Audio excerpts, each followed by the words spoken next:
Could prairie fire tomatoes be any sweeter? Well, we are about to find out while hitting thinning, pruning, growing, and pollination highlights. Then it's time for the good stuff: harvesting, cutting, tasting, and reviewing. Lots to do in this video, but first, let me welcome you. I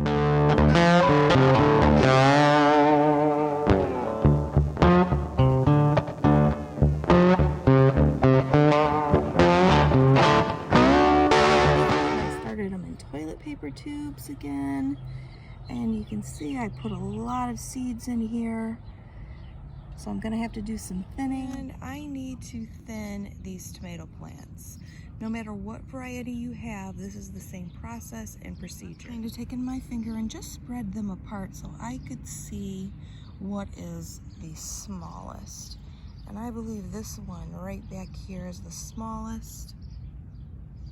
And I'm just going to carefully and slowly pull that up, and you can hear how the root will give way. You'll hear a little crunch, and that's it. You'll have purists who will say just one. Well, I absolutely prune mine, and you'll see this, to almost an inch of their life. Therefore, I feel like I can get away with 3 only because I'm pruning that way. All right, here we go. After her haircut, make sure that you are using scissors. You do not want to introduce bacteria just by you plucking the actual leaf off. You'll see that it will splinter when it's really young, particularly when it's really young. It can do that all of its life. So you do want to use scissors. You want to make a nice clean cut. You don't want to cause any more trauma or stress to the plant. Another reason why we're taking these leaves off, besides the fact that we're not growing leaves and we want to push that energy up rather than all the leaves down here, is we want the leaves to be gone, because when the leaves are sitting down here at the ground, that can introduce again, disease and bacteria and bring it in through the actual stem, affecting the whole entire health of your tomato plants. Now, just looking at prairie fire itself, the leaves, they almost look frilly. They look a little bit curly. They, this plant just feels like it's going to be delicate, but we'll see as we go along. Guys, today is July 3rd. We're looking at this one in the middle in the yellow tomato cage, which is prairie fire. And it looks like she's starting to catch up with the other ones here.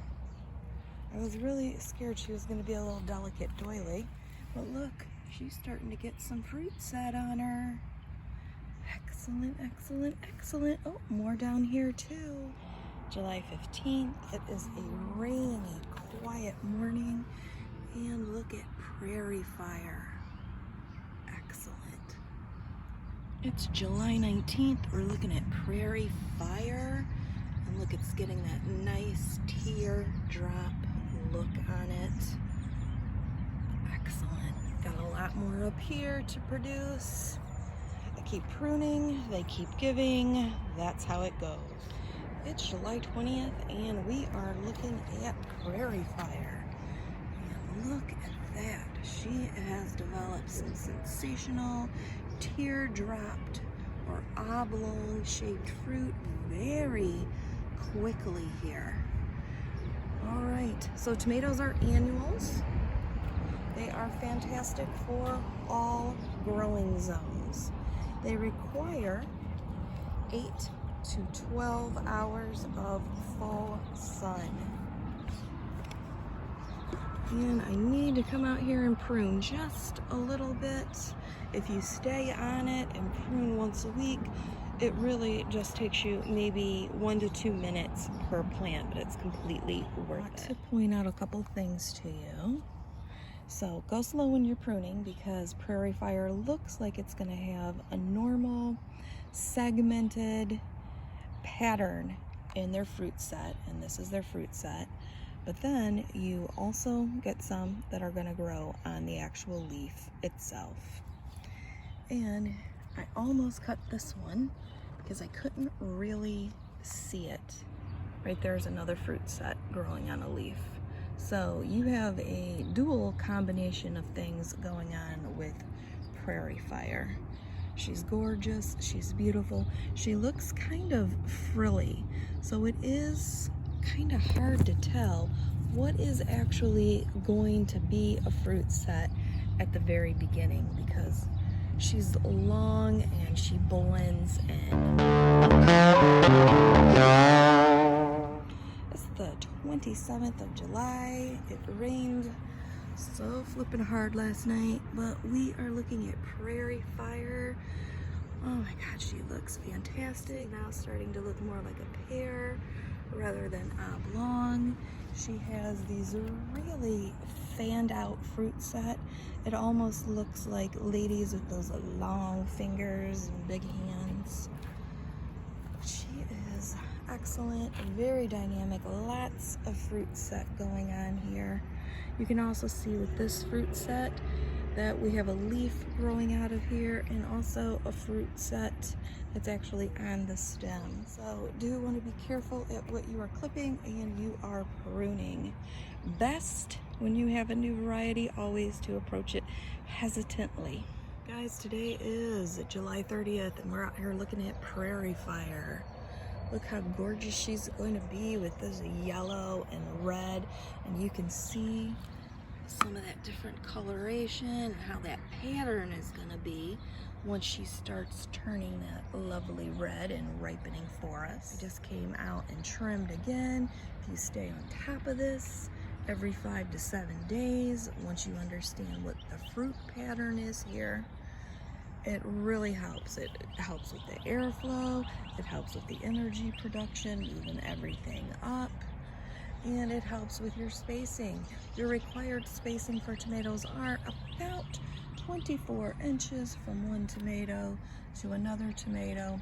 If you are as aggressive with your pruning, then like this one down here, this is more like 18 inches. I've also flanked marigolds on each sides over here to take care of tomato worms, which I can't tell you the last time I've seen a tomato worm, because with all of my tomatoes, even these over here, which is Black Creme and Giant Belgium, I'm very aggressive on my pruning. 24-inch spacing is what is recommended. The thing within this blossom is it has the female and the male component. I mean, if you go like this, we're done. It is now together and can form a tomato. The wind will do that as well. You don't need an electronic toothbrush. That's just clickbait. They didn't have these in the pioneer days and they had tomatoes. So nothing to worry about. Nature usually takes care of it. I don't do a thing. Normally too, when you're trimming and moving the plant, that'll do it as well. Today is August 14th. We're looking at Prairie Fire. And Prairie Fire has just some slight color changes.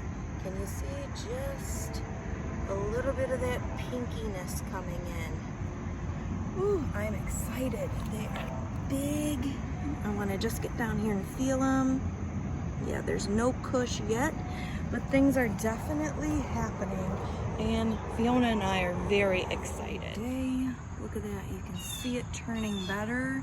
Even on the back side, we see more of the orangish hues starting to appear. Next day, we're getting more color on Prairie Fire. Guys, it is August 22nd, and look at how gorgeous and pretty big and pretty meaty these are looking, considering how delicate they start out, how frilly. Look at this. So you guys, it's time to harvest.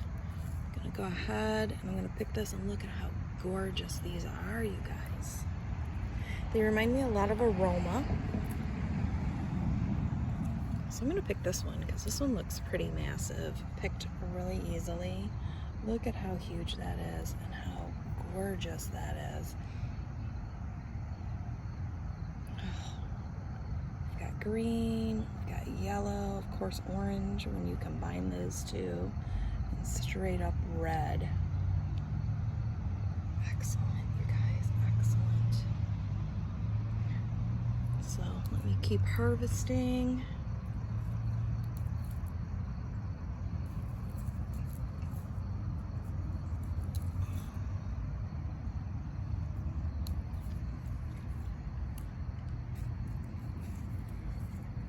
They're coming off so easy.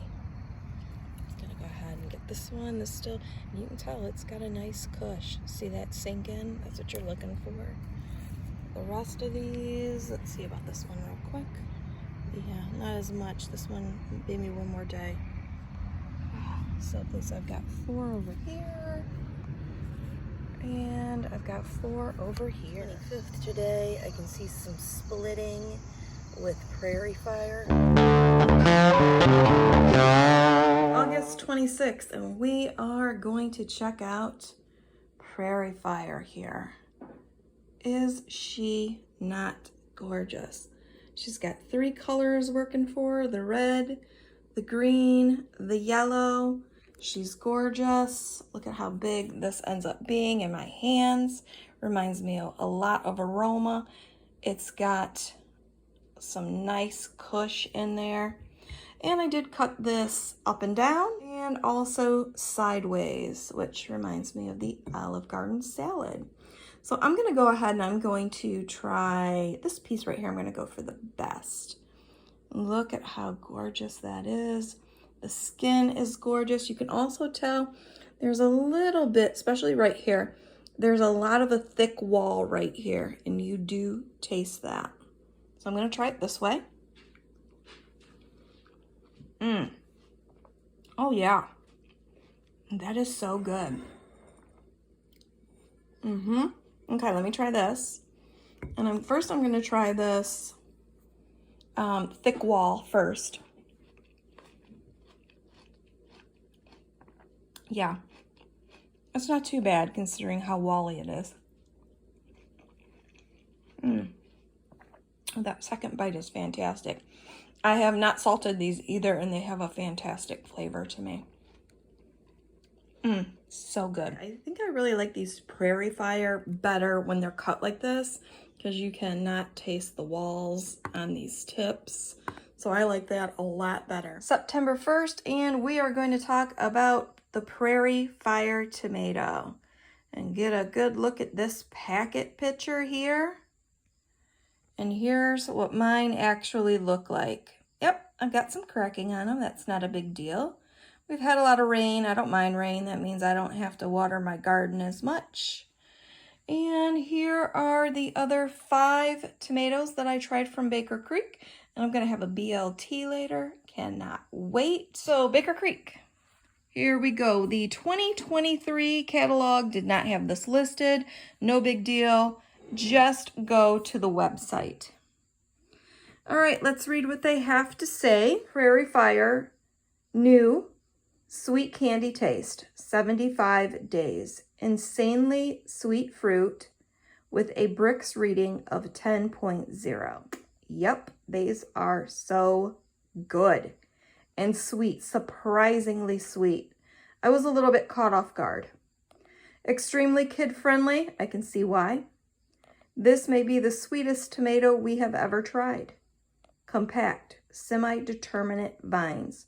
Produce fruit that are 1 inch across and 3 inches long. The scarlet elongated fruit shimmers on the vine with its gold-flecked skin.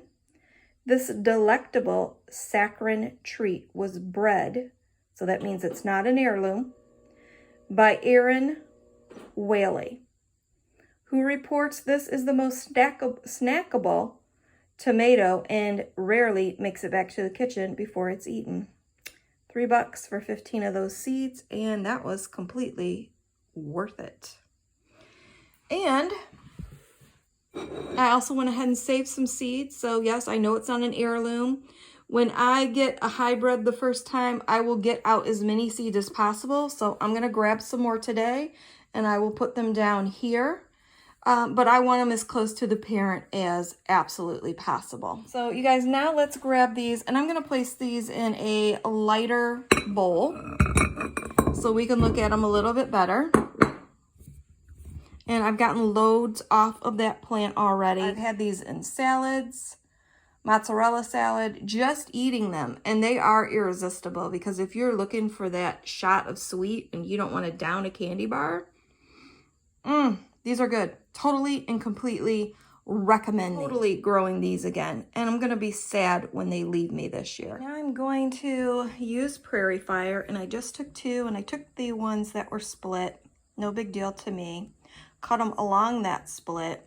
I've got the crispy bacon because these are so sturdy and thick-walled. I didn't want to fight against the bacon and the tomato. And I'm going to put some mayo on 1 slice of bread, so I'm just going to have a half sandwich. I don't really think, now that I'm looking at this, I'm going to need all 4 of these pieces. Okay, that was very sweet. You could taste that sweetness over the bacon. And it was so juicy. I did make a little bit of a mess, and I only needed to use 2 of those pieces on a slant. If you are looking for a tomato growing requirements and guideline video, that will be in the 6 new Baker Creek tomato variety video. I will attach that at the end for you, and hopefully you will see another variety you'd like to grow for yourself. All 6 varieties will have their own separate video and time in the spotlight, much like you are experiencing now with this specific tomato variety video.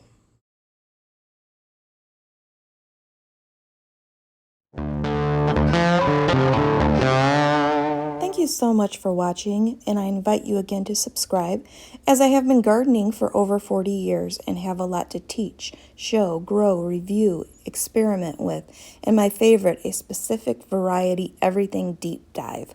So let's try new things together, mix it up, and have a glorious day.